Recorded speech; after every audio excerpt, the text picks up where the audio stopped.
नमस्कार महाराष्ट्रातल्या भावी अधिकारी विद्यार्थी मित्र आणि मैत्रिणींनो, PWMPSC वाला या यूट्यूब चॅनलवर आपलं सगळ्यांचं स्वागत आहे. 28 जानेवारी महाराष्ट्राच्या राजकारणातला काळा दिवस.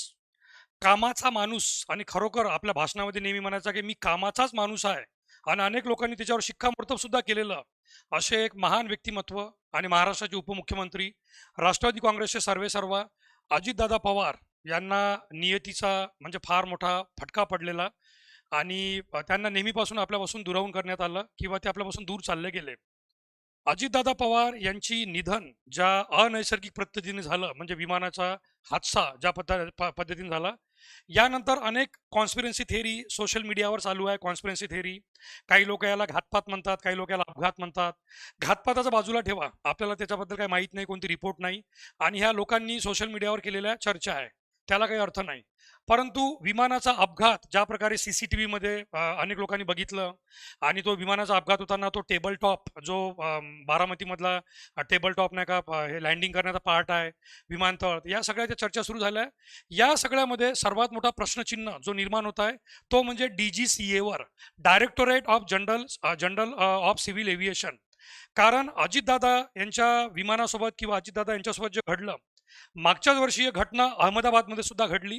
त्या विमानामध्ये सुद्धा गुजरातचे माजी मुख्यमंत्री विजय रुपानी साहेब होते आणि इतरही बाकीचे नागरिक होते. अनेक नागरिक आपले स्वप्न पूर्ण करण्यासाठी लंडनला चालले होते किंवा काही लोक परत आपल्या कामावर रुजू होण्यासाठी सुट्ट्या घेतल्यानंतर लंडनला परत चालले होते. पण त्या विमानामध्ये फक्त एक प्रवासी वाचला आणि सर्वच्या सर्व प्रवाशांचं दुःखद निधन झालं. तर DGCA वर सगळे प्रश्नचिन्ह या DGCA वर येत आहे की DGCA यांच्याकडून काही चुका होत आहे का. कारण बॅक टू बॅक जर असे हादसे होत असेल आणि त्यामध्ये हाय प्रोफाईल लोक जसे विजय रुपानी किंवा अजितदादा पवार आणि बरेच काही लोक यांचे इन्व्हॉल्वमेंट आणि सोबतच सर्वसामान्य नागरिक यांचा सुद्धा जीव चाललाय, तर मग या DGCA कडून काही चुकतंय का. कारण तुम्ही बघा, आजकाल इंस्टाग्रामवर एक वेगळीच गोष्ट बोलणं सुरू आहे. म्हणजे इंस्टाग्रामवर तिथूनच घेतलेली कोटेशन आहे की हवाई जहाज में बैठने के लिए पैसे लगते हैं लेकिन उतरने के लिए किस्मत लगती है. अनेक लोकांनी हा शेअर केला, ट्रेंडिंगवर चालू आहे की हवाई जहाज में बैठने के लिए पैसे लगते हैं लेकिन उतरने के लिए किस्मत लगती है.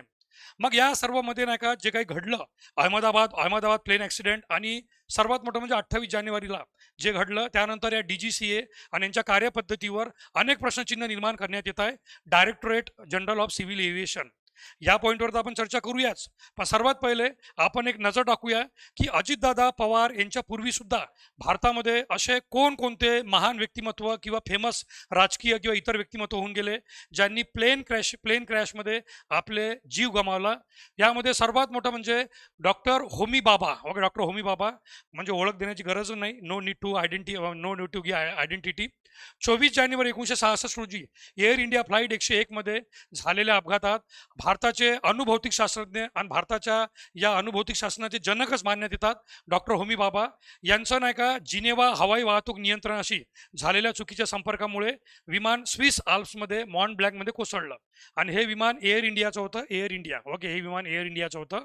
हे कोसळलं त्या म्हणजे स्वित्झर्लंडमधल्या जंगलामध्ये, आल्प जंगलामध्ये. होमी जहांगीर बाबा. त्यानंतर फार मोठं नाव असं म्हणतात की समजा हे व्यक्तिमत्व जिवंत असते तर कदाचित हिंदू हृदय सम्राट ही पदवी जी स्वर्गीय श्री बाळासाहेब ठाकरे यांना देण्यात येते किंवा आज नरेंद्र मोदी यांना पण देण्यात येते, कदाचित ही पदवी यांच्या नावाने असतात असं यांचे चरित्रकार वगैरे म्हणतात. पण तो राजकीय विषय वेगळा. संजय गांधी काँग्रेसचे नेते आणि तत्कालीन पंतप्रधान इंदिरा गांधी यांचे मोठे पुत्र 23 जून 1980 रोजी सफदरजंग दिल्लीमधलाच एक भाग, तिथे दिल्ली फ्लाइंग क्लब विमानात हवाई स्टंट करत असताना अपघातात मृत्युमुखी पडले. यानंतर माधवराव सिंधिया ज्यांचे सुपुत्र ज्योतिरादित्य सिंधिया काँग्रेसमध्ये होते पण आता ते BJP मध्ये गेलेले आहे. तर माधवराव सिंधिया शेवटपर्यंत काँग्रेसमधले लढवय्ये होते. जे ज्येष्ठ काँग्रेस नेते आणि माजी नागरी विमान वाहतूक मंत्री, योगायोगाने बघा ते स्वतः नागरी विमान वाहतूक मंत्री होते.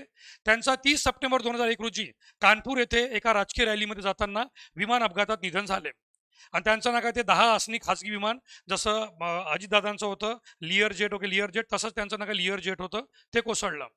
त्यानंतर आंध्र प्रदेशमध्ये असं म्हणतात की जेव्हा काँग्रेसची सत्ता होती भारतामध्ये आणि आंध्र प्रदेशमध्ये सोनिया गांधी किंवा मनमोहन सिंग कोणालाही जाण्याची गरज नव्हती. आंध्र प्रदेशमधून फक्त जागा किती पाहिजे असं एका इशाऱ्यावर तेवढा हमखास जागा जिंकून देणारं व्यक्तिमत्व म्हणजे राजशेखर रेड्डी, YSR म्हणतात, YSR. आंध्र प्रदेशचे माजी मुख्यमंत्री जगनमोहन रेड्डी यांचे वडील आणि हे स्वतः सुद्धा मुख्यमंत्री राहिलेले. तर आंध्र प्रदेशचे माजी मुख्यमंत्री ज्यांना YSR म्हणून ओळखले जाते, त्यांचं बेल 430 हेलिकॉप्टर खराब झाल्यामुळे घनदाट नल्लामला जंगलात कोसळले 2 सप्टेंबर 2009 रोजी. त्यानंतर नाही का सर्वात म्हणजे रिसेंट काळामध्ये सर्वात नाही का भयंकर चर्चेची गोष्ट ठरली होती, ती म्हणजे जनरल बिपिन रावत, भारताचे पहिले CDS chief of defence staff, यांचं सुद्धा 8 डिसेंबर 2021 रोजी हेलिकॉप्टर अपघातात निधन झालं. तामिळनाडूमधल्या कुन्नूर जवळ त्या जंगलामध्ये नाही का त्यांच्या पत्नी व इतर 11 जणांसह ते वेलिंग्टनला जात होते आणि सगळ्यांचा मृत्यू झाला त्यामध्ये हेलिकॉप्टरच्या त्या अपघातामध्ये. त्यानंतर ना का विजय रुपानी, जे आता तुम्हाला थोड्या वेळपूर्वी बोललो तुम्ही DGCA प्रश्नचिन्ह निर्माण करताना, गुजरातचे माजी मुख्यमंत्री 12 जून 2025ला अहमदाबाद इथून लंडनसाठी एअर इंडियाच्या विमान अपघातात निधन झाले. यामध्ये 250 लोकांचा मृत्यू झाला, फक्त एकच व्यक्ती उरला होता. आता प्रश्न हा आहे की हे एवढे सगळे भारतामध्ये नाही का घटना घडल्या आणि नुकतंच हे विजय रुपानी यांचं, अजितदादा पवार यांचं आणि 4-5 वर्षापूर्वी नाही का जनरल बिपिन रावत या सगळ्या म्हणजे विमानाच्या किंवा हेलिकॉप्टरच्या या अपघातामध्ये निधन झालं. तर पहिले जाणून घेऊया DGCA, जी भारतातली सर्वात मोठी संस्था आहे सिव्हिल एव्हिएशनची, तिची जागतिक सुरक्षा क्रमवारीत सुधारणा झालेली आहे, सुधारणा. आणि सध्या ती नाका जगामध्ये मला वाटतं प्रवासी वाहतुकानुसार बघा, आर्थिक वर्ष 2025-26 यामध्ये देशांतर्गत वाहतूक 1.6 म्हणजे साधारणतः आपल्या भारतामध्ये दररोज 3,000 या डोमेस्टिक डोमेस्टिक नाका ज्या फ्लाईट आहे म्हणजे देशाच्या देशांतर्गत आपल्या भारतात उडतात आणि 600 इंटरनॅशनल फ्लाईट 600 इंटरनॅशनल फ्लाईट भारतामधून विदेशामध्ये म्हणजे दररोज नाका हे करतात. आणि त्यातही सर्वात जास्त जी इंटेन्सिटी आहे, फ्रिक्वेन्सी, ती मुंबई इंटरनॅशनल एअरपोर्टहून आहे. मुंबई इंटरनॅशनल एअरपोर्ट ऑबियस आहे, मुंबई आहे, जागतिक स्तरावरचं शहर आहे आणि भारताची आर्थिक राजधानी आहे, पहिलेपासून महत्त्व आहे. त्यामुळे सर्वात जास्त या 600 आंतरराष्ट्रीय उड्डाणापैकी सर्वात जास्त मुंबईहून उड्डाण होतात आणि 3,000 डोमेस्टिक फ्लाईट होतात. तर या 3,000 दररोजच्या देशामधल्या ज्या डोमेस्टिक फ्लाईट आहे आणि या 600 इंटरनॅशनल फ्लाईट आहे, या तुलनेमध्ये जे काही अपघात झाले त्यांची टक्केवारी कमी आहे, त्यांची टक्केवारी. तरी पण काही शॉकिंग आकडेवारी आहे. ती म्हणजे आपल्या भारतामध्ये विमानाने प्रवास करणारे, मग डोमेस्टिक असो की एअरलाईन्स इंटरनॅशनल असो, यांची नाही का प्रवाशांची संख्या भरमसाठ वाढलेली आहे, भरमसाठ. देशांतर्गत 1.6% वाढली, तर आंतरराष्ट्रीय स्तरावर भारतीय वाहकांसाठी आंतरराष्ट्रीय वाहतूक 5.8% वाढली. आता अपघाताची आकडेवारी हे बघा, याच्यावर DGCA प्रश्नचिन्ह निर्माण करण्यात येतो. DGCA एकूण घटना भारतामध्ये दररोज सुमारे 30 विमान अपघात घडतात. लक्षात घ्या, भारतामध्ये सुमारे 30 विमान अपघात घडतात. यामधले काही आर्मीचे पण असतात आणि काही नाही का म्हणजे सिव्हिलियन असतात, जसं दादांसोबत घडलं तसं. आणि परंतु बहुतेक किरकोळ असतात, किरकोळ, आणि त्या मजबूत सुरक्षा व्यवस्थेचा भाग असतात, असं DGCA प्रमुखांनी सांगितलं. तर या 30 विमान अपघातामध्ये म्हणजे जीव जातोच असं नाही आहे. कधी सेफ लँडिंग करताना लँडिंग क्रॅश होतं पण सगळ्यांचा जीव सुरक्षित असतो, कधी विमानाला थोडीशी नाका शनी किंवा हानी पोचते, कधी किरकोळ जखमी होतात काही लोक, कधी सेफ लँडिंग होऊन जाते किंवा पॅराशूटने लँडिंग होते, परंतु म्हणजे जीव जाणे असा प्रकार फार कमी वेळा होतो. जरी भारतामध्ये दररोज 30 नाका विमान अपघात होतात, 30. 2020 ते 25 या 5 वर्षात 2020 ते 25 या 5 वर्षात 50हून अधिक विमान अपघात झाले, खाजगी आणि नका चार्टर खाजगी आणि चार्टर प्लेनमध्ये, ज्यामध्ये 320 पेक्षा जास्त मृत्यू झाले, ज्यामध्ये 2025 मध्ये अहमदाबादमध्ये झालेल्या मोठ्या बोईंग अपघाताचा सुद्धा समावेश आहे. आता प्रश्न हा आहे विद्यार्थी मित्रांनो, की जागतिक क्रमवारीमध्ये हे जे directorate general of civil aviation DGCA यांची अंमलबजावणी गुणासह जागतिक स्तरावर सुरक्षा देखरेखीच्या क्रमवारीत 102 क्रमांकावरून डायरेक्ट 48व्या क्रमांकावर सुधारणा झाली. आणि एवढं असून सुद्धा जर तुम्ही गुगलवर सर्च केलं की जगात सर्वात जास्त विमान अपघात कुठे होतात, तर पहिल्या 10 क्रमांकाच्या देशामध्ये बरोबर 10व्या क्रमांकावर आपला भारत पण आहे.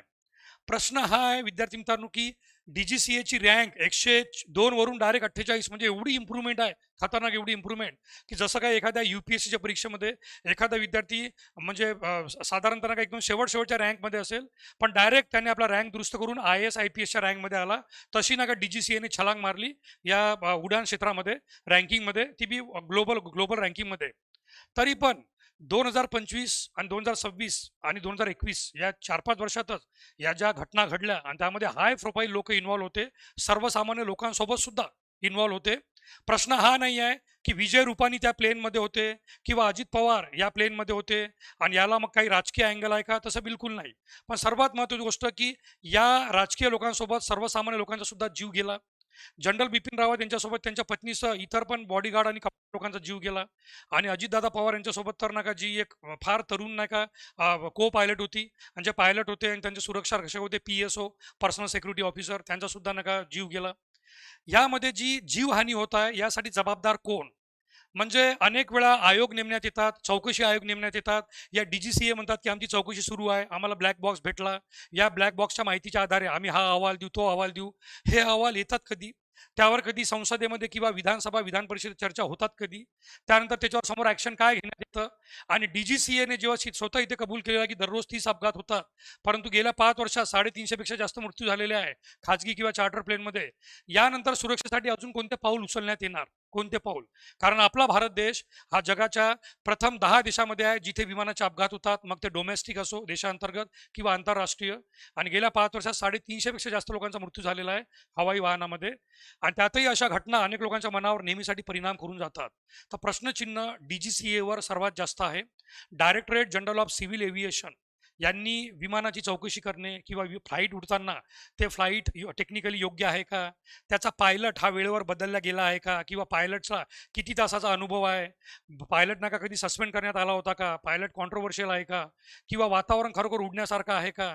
या सगळ्या गोष्टींची चौकशी करूनच DGCAने या विमान उड्डाणाला परमिशन दिली पाहिजे का? अशा अनेक चर्चा सध्या सुरू आहे. तुमचे काय मत आहे विद्यार्थी मित्रांनो सांगा. कारण योगायोगाने आपल्याला माहित आहे की 2021 मध्ये जनरल बिपिन रावत, त्यानंतर 2025चा नका हे अहमदाबादवाला लंडन क्रॅश, आणि नका त्यानंतर अजितदादा यांचा प्लेन क्रॅश. या सगळ्या घटनावरून नका कुठे ना कुठे म्हणजे अनेक लोकांच्या मनामध्ये प्रश्नचिन्ह निर्माण झालेले आहे की भारतामधली ही जी DGCA कंपनी आहे ही आंतरराष्ट्रीय स्तरावर तिची रँक इम्प्रूव्ह झाल्यानंतर सुद्धा आपल्या एअरलाईन्सला जागतिक स्तरावर सेफ मानण्यात येणार का? कारण एवढ्या मोठ्या व्यक्तिमत्वांचं ज्यामध्ये जनरल बिपिन रावत किंवा विजय रुपानी आणि अजितदादा पवार यांच्यासारख्या लोकांचे जेव्हा नावं येतात या प्लेन क्रॅशमध्ये, तेव्हा आंतरराष्ट्रीय स्तरावर ही माहिती जाते. आणि त्यानंतर नका मग आंतरराष्ट्रीय स्तरावर चर्चा सुद्धा होते की खरोखर म्हणजे DGCA आपलं काम योग्य पद्धतीने करत आहे का? आणि यामध्ये ओके यामध्ये म्हणजे तुमचे काय मत आहे हे नक्की सांगण्याचा प्रयत्न करा विद्यार्थी मित्रांनो कमेंट बॉक्समध्ये. आणि या व्हिडिओबद्दल तुम्हाला म्हणजे या व्हिडिओबद्दल आणि या डेटावरून या डेटावरून आणि या अपघातामध्ये अजून नाही का म्हणजे DGCAची काय जबाबदारी असली पाहिजे यावर सुद्धा तुमचे मत मांडण्याचा नक्की प्रयत्न करा. तोपर्यंत जय हिंद, जय महाराष्ट्र, जय संविधान.